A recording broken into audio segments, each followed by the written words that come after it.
बेहया, तुझे शर्म नहीं आती? तू गर्लफ्रेंड मेरी और चिपक के किसी और के साथ घूमने जाती है। अबे ओए चूसे हुए आम, ये क्या गर्लफ्रेंड गर्लफ्रेंड और प्यार प्यार लगा रखा है? प्यार मैं तेरे जैसे 32 से करती हूँ, तू भी आजाद है, तू भी कर।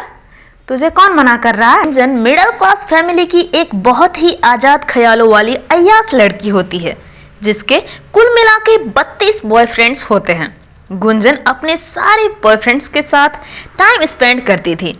गुंजन बॉयफ्रेंड्स के साथ ऐसे घूमने फिरने जाती कि दूसरे बॉयफ्रेंड्स को पता ही नहीं चलता। एक दिन की बात है, गुंजन के 32 बॉयफ्रेंड्स में से एक बॉयफ्रेंड गुंजन को रात में कॉल करता है। हाय ब्यूटी, क्या कर रही हो? सो रही हो क्या? नहीं नहीं, कबड्डी खेल रही हूँ। क्या? कबड्डी? अरे स्टूपिड, इतनी रात गए इंसान सोता ही है ना। ओ, वो क्या है? तुमसे मिलने का बहुत मन था, तुम कल मुझे रेस्टोरेंट में मिलो तो। ठीक है रॉकी, मैं मिलती हूँ कल तुम्हारे रेस्टोरेंट में, ठीक है। गुंजन जब रॉकी से मिलने आई तो वो परियों की रानी सी खूबसूरत लगती थी। Wow, too much beautiful. तुम्हारे आगे तो स्वर्ग की अप्सरा भी फेल है। सुंदर तो मैं सब दिन से ही हूँ।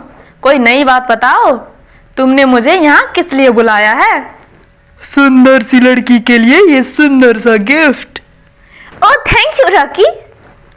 आई लव यू गुंजन, क्या तुम मेरे गर्लफ्रेंड बनोगी?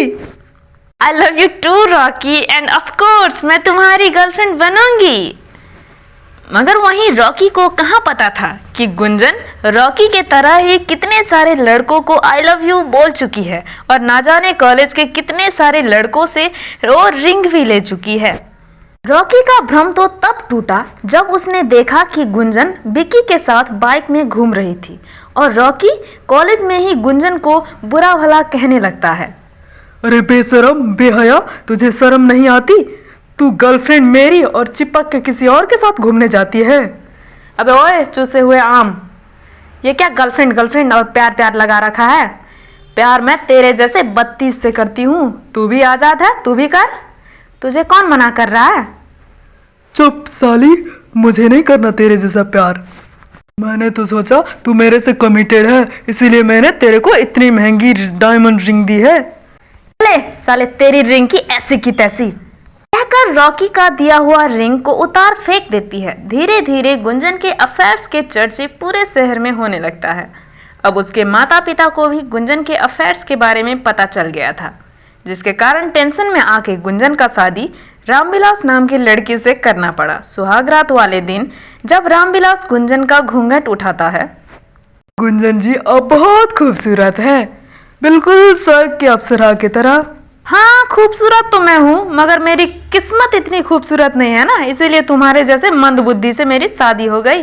चलो हटो, अब मुझे सोने दो। गुंजन जी, आज तो हमारी सुहागरात है ना, आप मेरे से थोड़ा देर बात नहीं कर सकती क्या?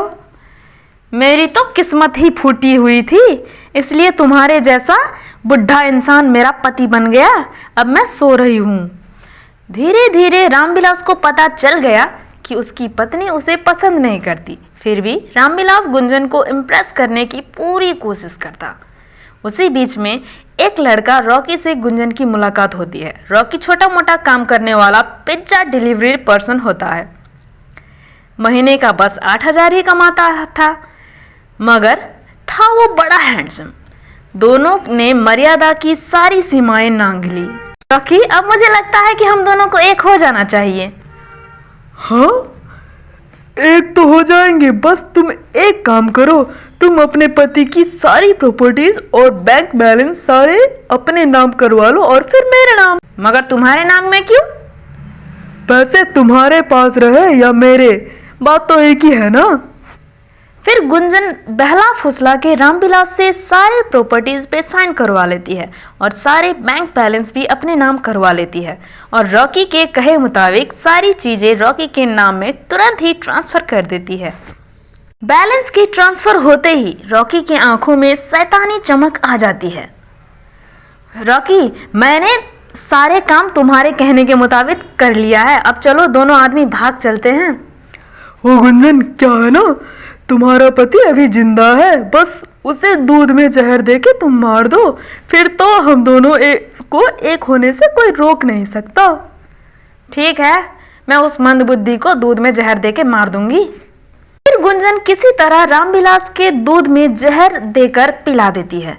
रामविलास जानता था कि उस दूध में गुंजन जहर मिलाई हुई है, क्योंकि वो गुंजन से सच्चा प्यार करता था, इसलिए उसके हाथ से दिया हुआ जहर भी पी के खून की उल्टी करने लगता है। हेलो, मैंने रामविलास को मार दिया है, अब जल्दी आओ और लाश को ठिकाने लगाओ।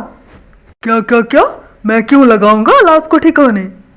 ये मजाक का वक्त नहीं, समझे? जल्दी आओ, रामविलास का लाश यहाँ पे पड़ा हुआ है, जल्दी ठिकाने लगाओ। ओ मैडम, मैं नहीं आ रहा, मैं तो अब जा रहा हूँ बहुत दूर। तुम अपने ही हाथों से अपने पति की सारी प्रॉपर्टीज, बैंक बैलेंस मेरे नाम की हो।